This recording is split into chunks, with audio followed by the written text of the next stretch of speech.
옴.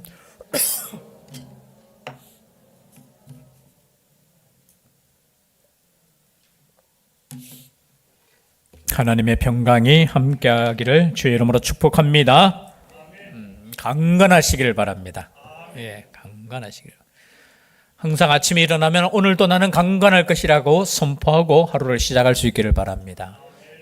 물론 하나님께서 보호해 주셔야 되지요. 함께해 주셔야 되지요. 우린 너무나 연약한 육신을 가졌습니다. 마음을 가졌습니다. 하나님께서 함께해 주시지 않으면 우린 잠시라도 일어설 수 없는 존재입니다. 그것을 항상 생각하시고 오늘 하루도 시작하게 하신 하나님께 감사하시고 그 감사가 넘침으로 말미암아 더욱더 강건할 수 있기를 주의 이름으로 축복합니다.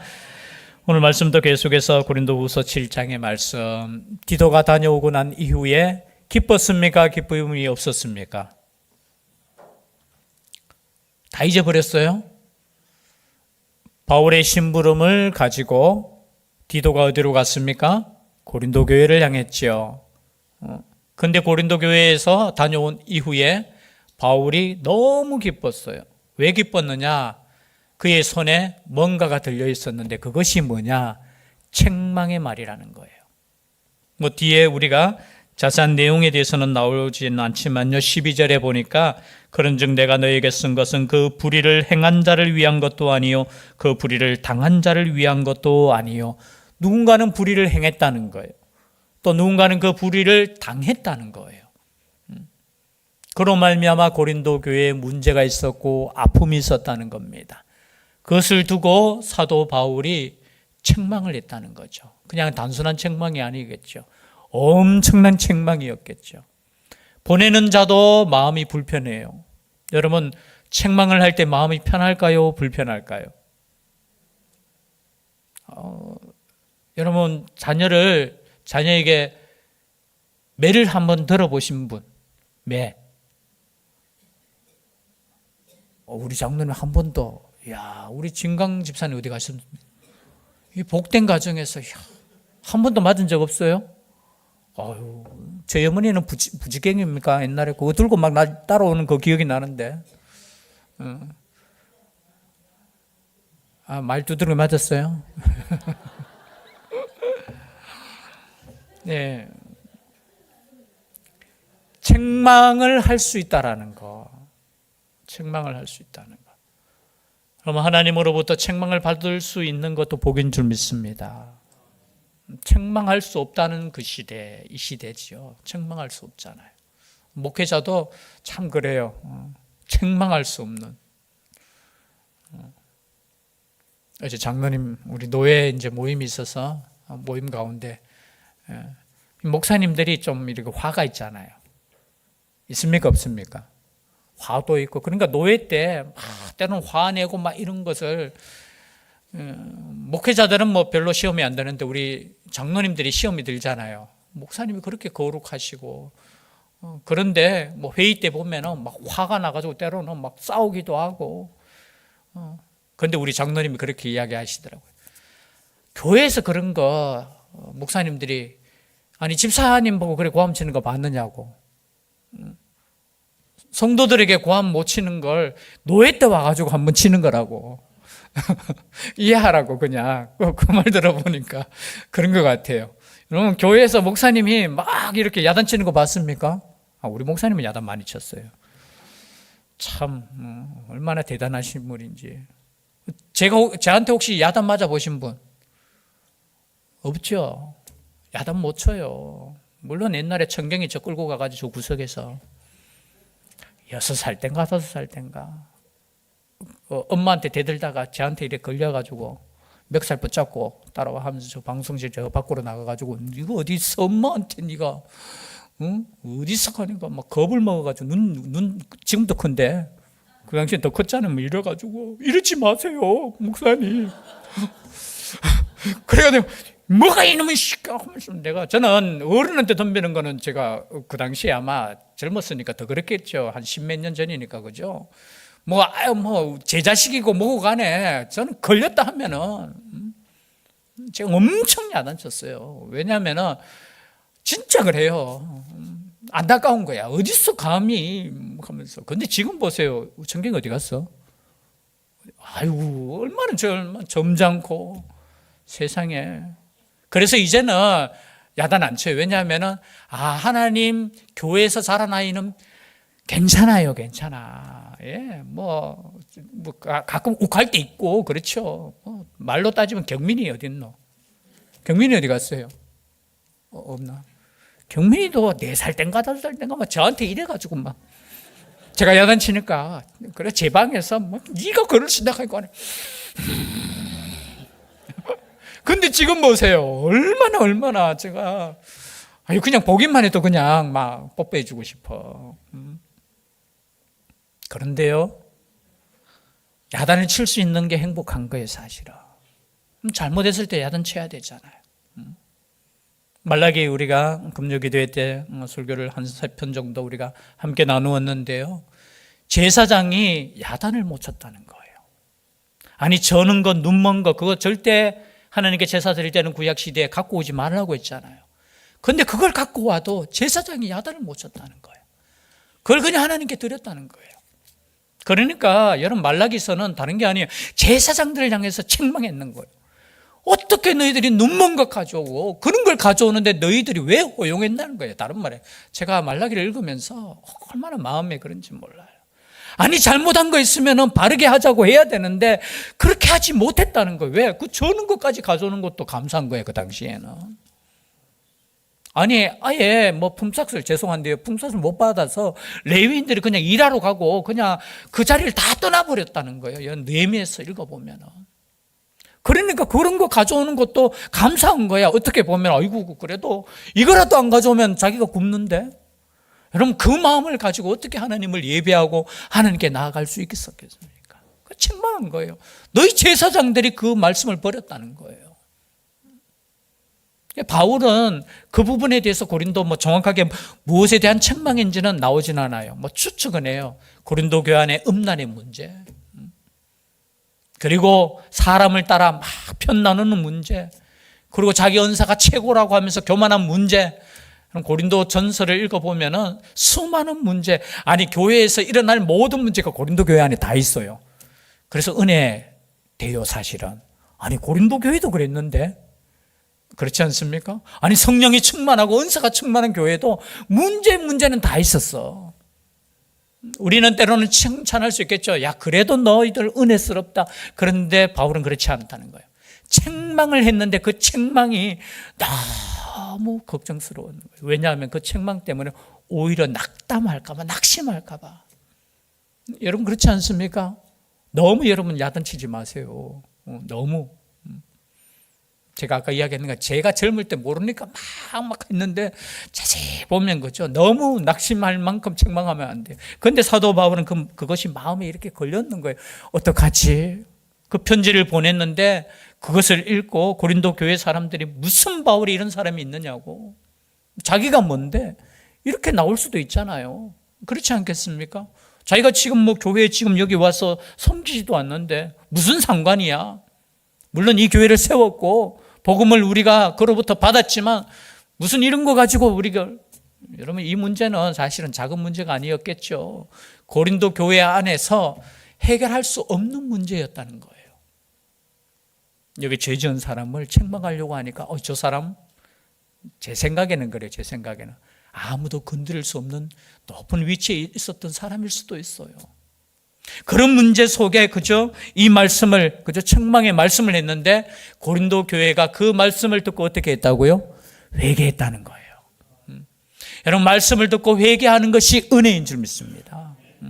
말씀을 듣고 회개할 수 있다는 것, 그 마음이 준비될 수 있다는 것 자체가, 그래서 징계와 책망이 없는 교회를 세속화된 교회라고 해요. 여러분, 찰스 스펄전이라는 목사님 아시죠? 이름 한 번은 들어보셨죠? 스펄전 목사님. 강해 설교자인데요. 진리는 귀에 거슬리고 회개를 촉구하는 말은 가슴을 찌른다. 그러므로 그런 말은 참지 못하고 경청하지 못한다면 당신은 결코 훌륭한 성도가 아니다. 우리에게는 귀를 즐겁게 해주는 설교자가 필요하지 않다. 대신 애통한 마음으로 우리가 죄를 회개하도록 돕는 사람이 필요하다. 설교자의 역할이 이러한 역할이라는 거예요. 때로는 우리가 하나님의 말씀을 통해서 위로도 받고 은혜도 받지만 그보다 더 중요한 것이 뭐냐? 때로는 책망을 들을 때 하나님 앞에 회개하는 마음.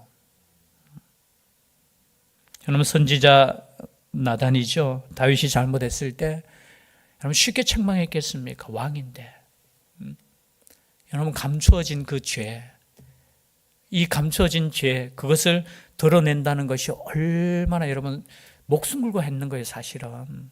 우리 읽을 때 그냥 뭐 선지자니까 당연히 그럴 수 있지요. 여러분, 선지자라고 해서 함부로 할 수 없었잖아요. 왕인데. 그리고 해가지고 우리아까지 죽인 사람인데 따지고 보면은 자기가 만약에 직언했을 때 언제 자기도 죽을 줄 모르는, 여러분, 그러할 때 직언할 수 있겠습니까? 회개하라 할 수 있겠습니까? 정말 사랑하지 않으면 할 수 없는 거예요. 내 목숨보다 어쩌면 다윗을 더 사랑했을 거예요. 그렇지 않겠습니까? 내 목숨 생각했으면 뭐 누가 다 눈 감고 있는데 나도 눈 감지 뭐. 이왕 다 지나가는 거, 아니 하나님이 벌하시면 번개를 내려서라도 아니면 뭐 어떻게 했었겠지. 그냥 넘어갈 수도 있겠지요. 그러나 그렇지 않았어요. 하나님의 음성을 듣고 다윗에게 찾아가서 어떻게 해요? 회개하십시오. 그럴 때 다윗은 어떻게 되었습니까? 회개했습니다. 회개. 그래서 다윗을 살린 사람이 누굽니까? 선지자 나단이었다는 거예요. 여러분, 하나님의 말씀은 우리를 살리는 말씀입니다. 그 살리는 말씀이 뭐냐? 우리가 죄 가운데 있을 때 그 죄를 깨닫게 하고 그 죄로부터 회개하게 하는 그 말씀이 어떤 말씀이에요? 이 성경 말씀이에요. 그래서 이 말씀을 읽을 때 여러분 회개가 일어날 수 있기를 바랍니다. 회개. 그래서 구세군 창설자이죠. 윌리엄 부스라는 분은 자신이 죽기 전에 다음 세대의 기독교의 가장 큰 위기는 이렇게 말했습니다. 회개 없는 죄의 용서라는 거예요.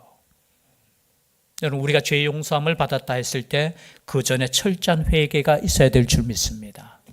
내가 얼마나 하나님을 떠난 인간으로서 큰 죄인인가. 그걸 깨닫는 것이 뭐예요? 은혜인 거예요. 그뿐만이 아니죠. 그 모든 죄를 용서하신 그 하나님을 만나는 것이 은혜잖아요. 그렇죠? 그런데 그 회개 없는 용서, 또 거듭남 없는 구원, 좀 단어가 조금 어려울 수 있어요. 거듭남 없는 구원이라는 거예요.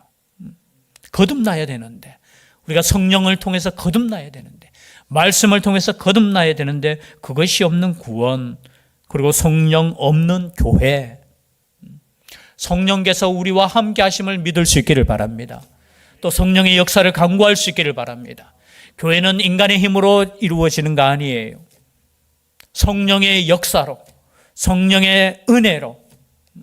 그런데 그 성령 없는 교회가 될 수 있다는 거예요. 그리고 지옥 없는 천국. 천국은 이야기하는데 지옥에 대해서는 말하지 않아요.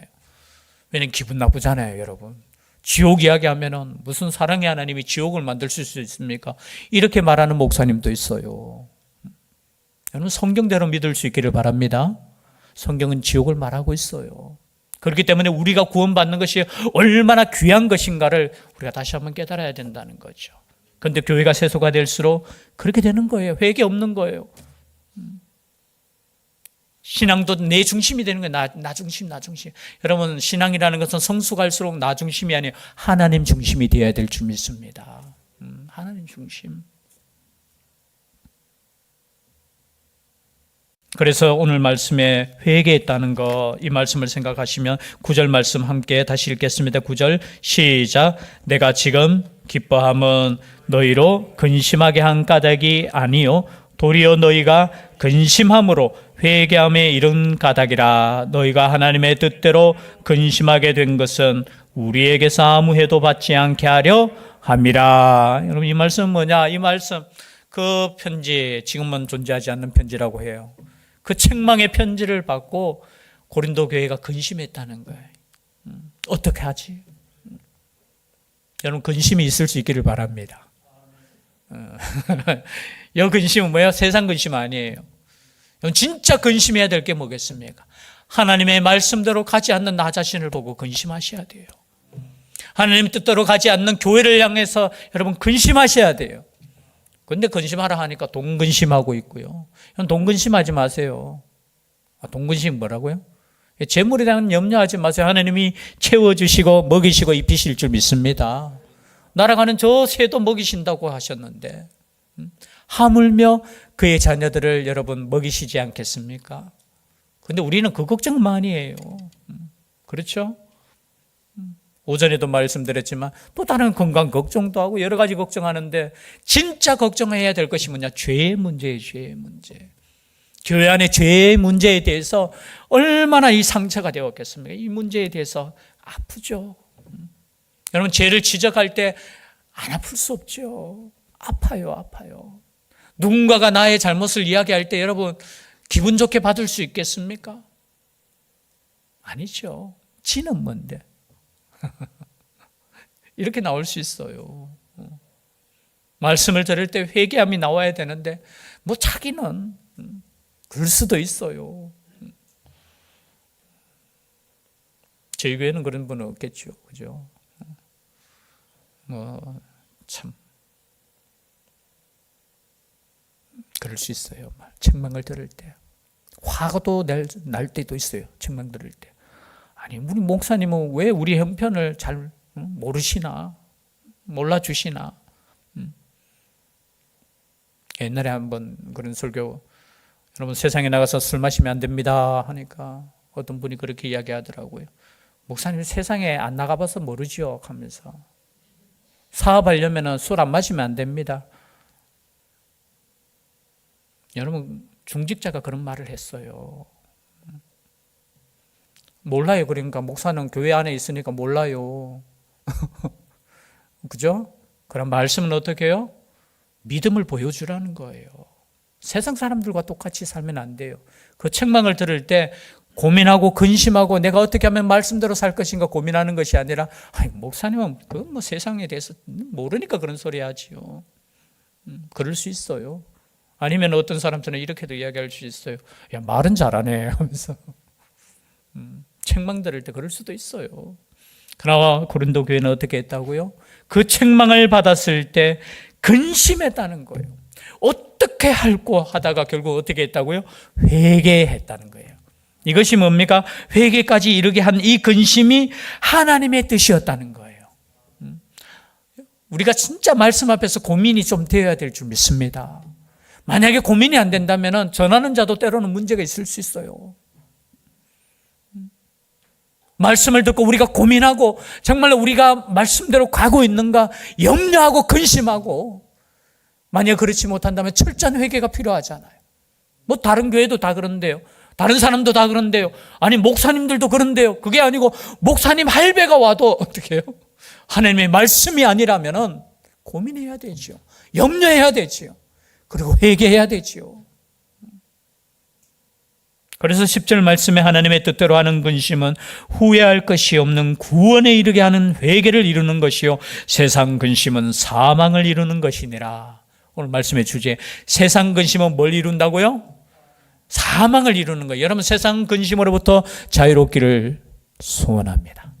자유로우셔야 돼요. 그런데 어떤 근심요? 하나님의 뜻대로 하는 근심은 하시기를 바랍니다. 구체적으로 모르겠지만 죄에 대한 문제, 하나님의 말씀대로 살고자 몸부림치는 거. 그런데 반대. 내가 정말 하나님의 말씀대로 우리 교회가 하나님의 말씀대로 이 땅의 교회들이 정말 하나님의 말씀대로 우리가 가고 있는가 고민하셔야 돼요. 근심하셔야 돼요. 염려하셔야 돼요. 그것을 통해서 우리가 회개가 일어나야 돼요. 부흥이라는 단어 아시잖아요. 다시 흥한다는 거잖아요. 다시 흥한다는 것은 다른 거 아니에요. 다시 한번 우리의 가운데 있는 죄악을 어떻게 해요? 다시 한번 회개하는 거예요. 그것으로부터 출발하는 거예요. 우리의 교만한 영, 한 4, 50년 믿으니까 우리의 영이 얼마나 모르겠어요.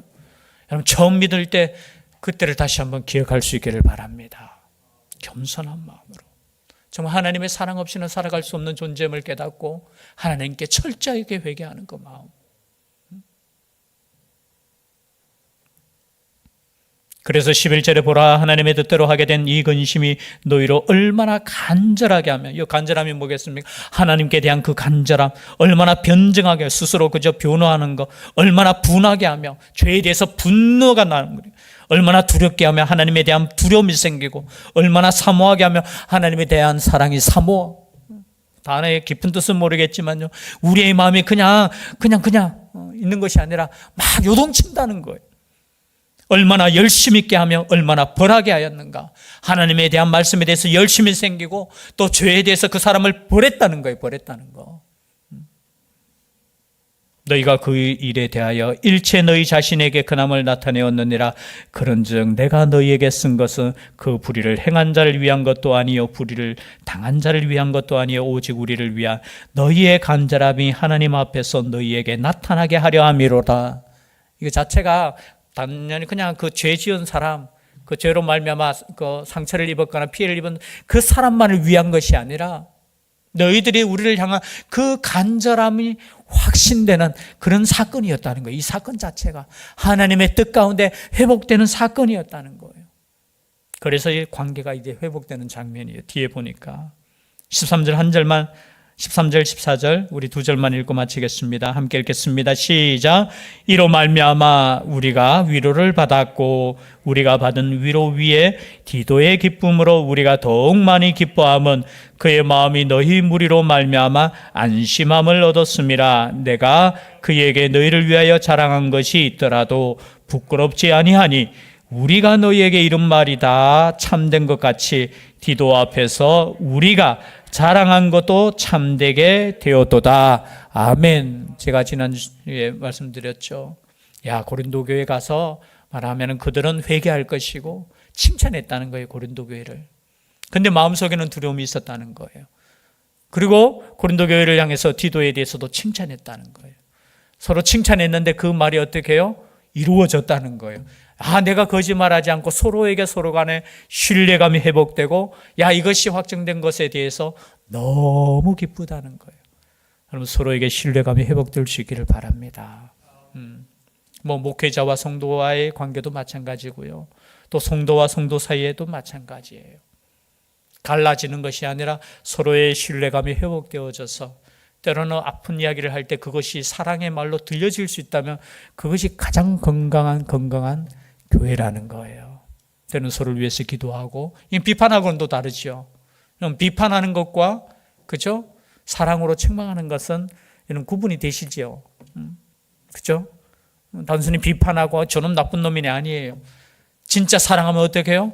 그 사람을 위해서 눈물로 기도하고 함께하고 눈물에 그죠? 그 사랑함이 묻어 나오는 거잖아요. 그러한 교회 될 수 있기를 주의 이름으로 축복합니다. 기도드리겠습니다. 사랑의 하나님,